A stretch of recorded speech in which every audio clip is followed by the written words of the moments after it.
warahmatullahi wabarakatuh.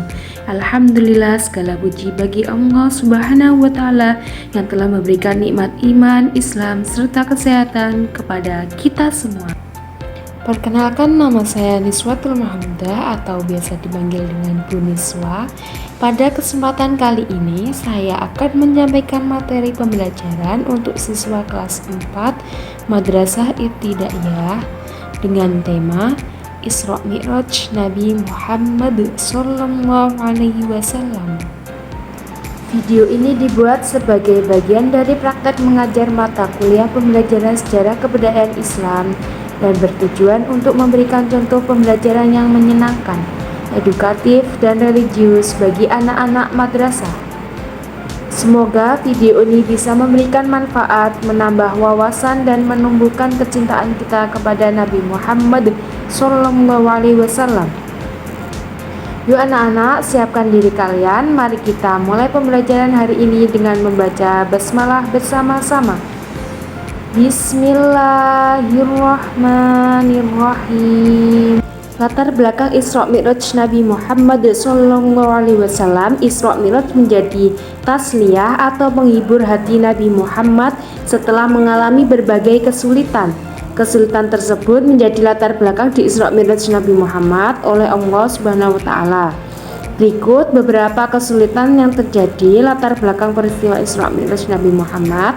Yang pertama, karena gangguan dari kaum Quraisy semakin keras. Yang kedua, Abu Thalib wafat dalam keadaan belum Islam. Yang ketiga, Ummul Mukminin Khadijah radhiyallahu an wafat. Yang keempat, hijrah ke Habasyah dan Thaif mengalami kegagalan. Peristiwa Isra Mi'raj Nabi Muhammad Sallallahu Alaihi Wasallam. Isra Mi'raj perjalanan yang istimewa sehingga Allah mengabadikannya dalam surat Al-Isra ayat 1. Berikut penjelasan secara singkatnya. Yang pertama, Isra dari Masjidil Haram ke Masjidil Aqsa. Isra merupakan perjalanan Nabi Muhammad dari Masjidil Haram di Mekah menuju Masjidil Aqsa di Palestina.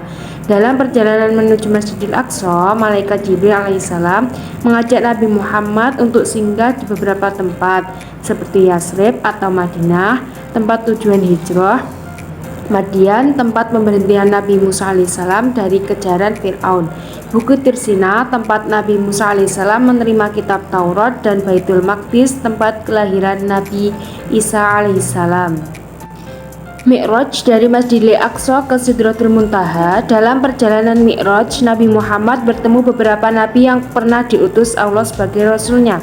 Di langit yang pertama bertemu dengan Nabi Adam alaihissalam. Di langit yang kedua bertemu dengan Nabi Isa alaihissalam. Di langit yang ketiga bertemu dengan Nabi Yusuf alaihissalam. Dan di langit yang keempat bertemu dengan Nabi Idris alaihissalam. Di langit yang kelima bertemu dengan Nabi Harun alaihissalam. Di langit keenam bertemu dengan Nabi Musa alaihissalam. Di langit yang ketujuh bertemu dengan Nabi Ibrahim alaihissalam. Di Sidratul Muntaha, Nabi Muhammad menerima perintah untuk melaksanakan sholat 5 waktu dari Allah Subhanahu wa Ta'ala.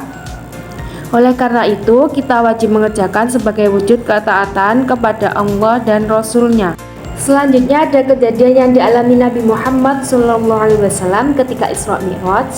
Jadi saat Isra Mi'raj itu Nabi Muhammad diperlihatkan dengan banyak kejadian yang menunjukkan tanda kebesaran Allah Subhanahu wa Ta'ala. Di antaranya yaitu yang pertama, Nabi bertemu dengan jin ifrit. Yang kedua, Nabi mencium bau yang luar biasa harumnya. Dan yang ketiga, Nabi melihat segolongan manusia memukuli kepala. Selanjutnya, di sini ada juga tanggapan masyarakat Makkah terhadap peristiwa Isra Mi'raj Nabi Muhammad SAW. Jadi, ketika menjelang subuh itu, Nabi Muhammad telah kembali dari Sidratul Muntaha dan berada di Mekah.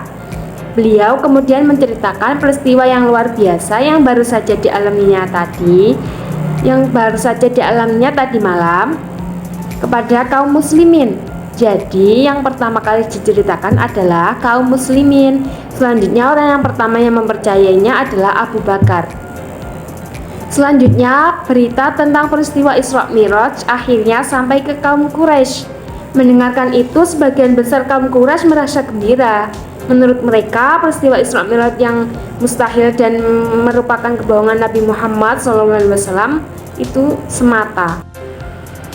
Nah, dari peristiwa Isra Mi'raj ini kita belajar banyak hal ya. Yang pertama, bahwa Allah Maha Kuasa atas segala sesuatu.